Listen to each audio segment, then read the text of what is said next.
Shalom, shalom, peuple de Dieu, que la grâce de notre Seigneur Jésus-Christ et la communion du Saint-Esprit soient notre partage tout au long de cette émission. Je vous souhaite les bienvenus ou les bienvenues sur cette émission à vous la parole dans la chaîne BATV.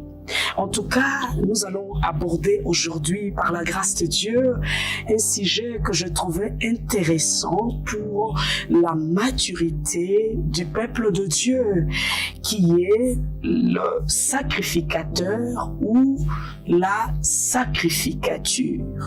Mais avant le début de toute chose, comme nous recommandent les Écritures, il est important que nous puissions recommander ces instants entre la sainte main de Dieu, afin que le Saint-Esprit puisse nous conduire dans la volonté parfaite de Dieu par rapport à ces sujets, car lui seul a la responsabilité de nous conduire dans toute la vérité.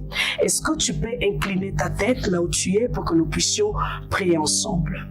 Prions au nom puissant de notre Seigneur et Sauveur Jésus-Christ. Tendre Père, je te rends multiples actions de grâce pour ces instants merveilleux que tu nous accordes autour de ta parole.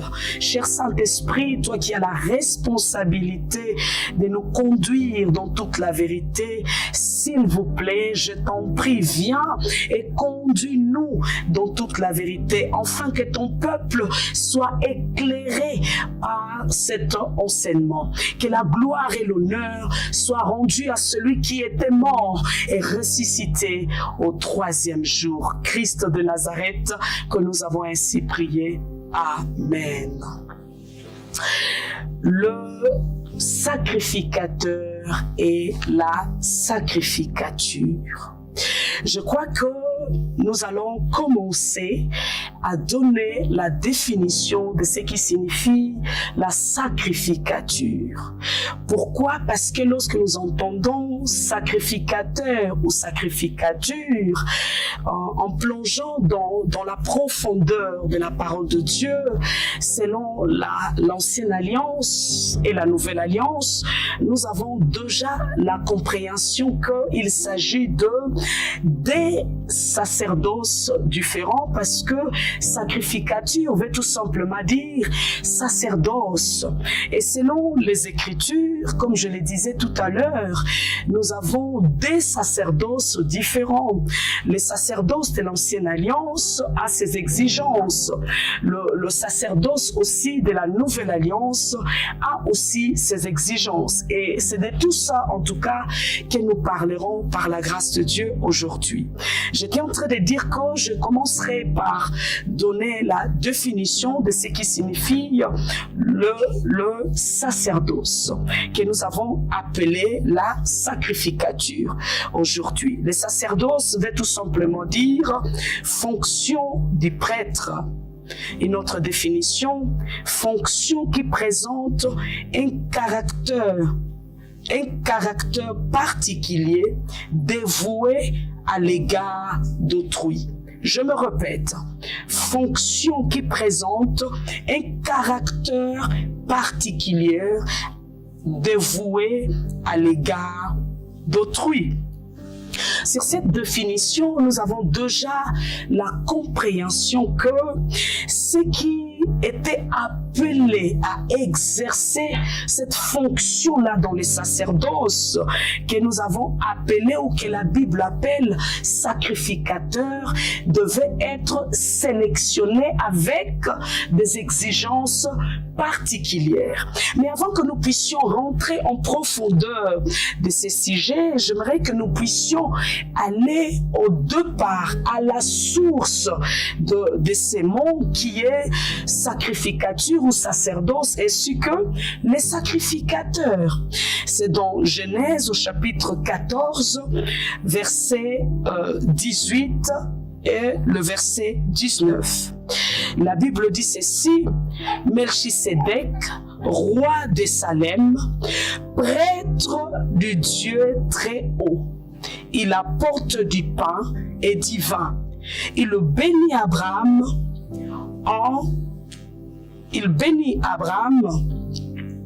en disant: les dieux très hauts, qui a créé le ciel et la terre, qu'il bénisse Abraham. Selon cette portion d'écriture, nous avons la compréhension que les sacerdoces est de l'ordre divin. Je me répète, les sacerdoces est de l'ordre divin. Mais j'ai l'habitude d'enseigner en disant que, en vérifiant les Écritures et rentrant un peu plus en profondeur, j'ai pu découvrir que Dieu a désiré, dès les commencements de la création, d'avoir une représentation visible de tout ce qui est invisible. Alors, si je dis que la sacrificature est de l'ordre divin ou de origine divine, alors sur terre, il a été tout simplement une représentation de quelque chose qui existait déjà dans le monde invisible. Parce que lorsque nous lisons l'histoire de Melchisédek, nous allons comprendre selon l'explication de Paul que Melchisédek, roi de Salem, roi de paix et de justice, n'avait ni père ni mère. Alors si nous voyons les caractères de Melchisédek, nous allons tout de suite comprendre que ce n'était pas une créature qui faisait partie des races humaines, mais c'était plutôt une créature qui faisait partie de la race divine. Alors, si Melchisédek, qui s'est présenté comme prêtre du Dieu très haut, c'est que dans le monde visible, le monde spirituel, il existait déjà un sacerdoce dont Melchisédek, selon Genèse 14-18, était le sacrificateur, parce que le mot prêtre ici veut tout simplement dire sacrificateur. Dans ce tabernacle ou dans ce sacerdoce divin, Melchisédek était le grand prêtre de ce sacerdoce. Et continuons en tout cas l'histoire. Nous voyons que après cette source de Genèse chapitre 14 versets 18 à 19, Dieu cherchant la représentation physique de ces sacerdoces qui existaient déjà dans cette dimension spirituelle. Donc, après le choix du peuple d'Israël, donnant des lois, des ordonnances, des préceptes, nous arrivons dans le parcours de ce peuple tombé sur l'exigence de la reproduction du tabernacle par le prophète Moïse.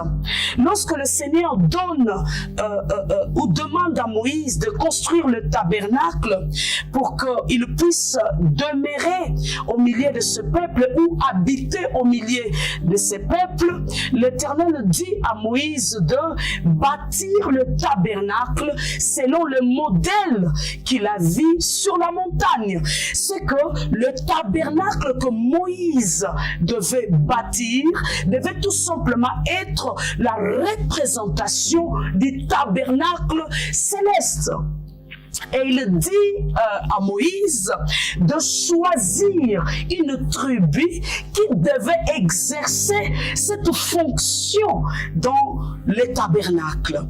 Et cette tribu était la tribu de Lévi, dont Aaron et ses fils ont été choisis pour exercer, en tout cas, le travail du sacerdoce. Donc, Aaron était appelé le grand prêtre, c'est-à-dire le sacrificateur ou le souverain sacrificateur, et ses fils, les sacrificateurs. Des sacrificateurs, si nous pouvons aller confirmer ce que je suis en train de vous dire dans le livre de Exode, s'il vous plaît. Exode chapitre 40, verset 14 jusqu'au verset 15. il est écrit, tu diras aux fils d'Aaron de s'approcher, tu leur mettras leurs vêtements, tu les consacreras comme leur père, en versant de l'huile sur leur tête pour qu'ils me servent comme des prêtres. Ok, très bien. Ici, c'est l'Éternel qui dit à Moïse de mettre à part Aaron, de faire des vêtements sacerdotaux, si vous voulez que je dise ainsi, et d'appeler aussi ses fils, de les oindre, de les mettre à part. Pourquoi? Pour exercer cette fonction dans les sacerdoces que nous avons appelé, je me répète, sacrificature. Aaron était chargé et appelé grand prêtre ou sacrificateur pour exercer cette fonction du sacerdoce, pour qu'il serve comme prêtres. De cette façon, ils seront consacrés pour toujours comme prêtres et les enfants de leurs enfants. Selon l'Ancienne Alliance, nous comprenons tout de suite, en tout cas, que ce n'était pas n'importe qui devait être appelé sacrificateur. Il était clair et net que celui qui devait exercer la fonction de sacrificateur dans les sacerdoces devait venir de la tribu de Lévi. J'ai bien dit au départ que Dieu voulait bien sûr une représentation de ce qui existait déjà dans le monde invisible. Ici, Aaron représentait en tout cas ces souverains sacrificateurs qui avaient apparu à Abraham, qui s'est présenté comme roi de Salem, roi de la justice. Alors, ses fils, dans ce passage, vont représenter une race bien distinguée dans la Nouvelle Alliance. Pour que nous puissions comprendre, on va aller lire à nouveau Hébreux, s'il vous plaît. Hébreux chapitre 7. Non, plutôt 1 Pierre. 1 Pierre au chapitre 2, au verset 9, il est écrit, « Mais vous êtes la race choisie. » Écoutez-moi très bien. Dans Exode, il est dit Aaron et ses fils. Là, c'était les sacerdoces lévitiques. Mais ici, nous sommes dans 1 Pierre chapitre 2, dont il y a eu un changement de sacerdoce.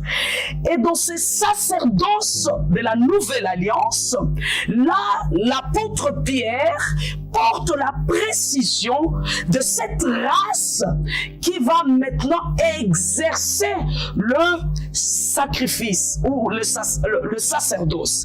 Il dit, mais vous êtes la race choisie, la communauté des prêtres du roi. C'est que vous êtes maintenant des sacrificateurs et des rois. Dans une autre version, il est écrit, il a fait de vous un royaume de sacrificateurs. Il dit, vous êtes le peuple que Dieu a choisi pour annoncer les grandes choses qu'il a faites. Dans le sacerdoce lévitique, le grand prêtre et ses fils avaient la fonction, en tout cas, de servir, de faire les services dans les temples. Mais dans le sacerdoce dont ce grand Melchisédek nous a placés, apôtre Pierre dit que Il a fait de nous. Ce n'est pas comme dans l'ancienne alliance, mais dans la nouvelle alliance, tous ceux qui sont en Christ, il a fait d'eux un royaume de sacrificateurs pour notre Dieu. Il est dit, il les a appelés pour annoncer des grandes choses. Je vais ouvrir une parenthèse et dire ceci. L'alliance sur laquelle nous faisons partie, ce n'est plus une race particulière qui doit servir le Seigneur, annoncer les vertus de Dieu, mais dans ce sacerdoce dont Christ, qui est présenté comme le grand prêtre, le souverain sacrificateur, qui a fait une entrée une fois pour toutes dans les lieux très saints. Oui, ces sacerdoces-là, tous ceux qui sont rentrés par la mort et la résurrection de Christ, maintenant sont appelés à faire quoi?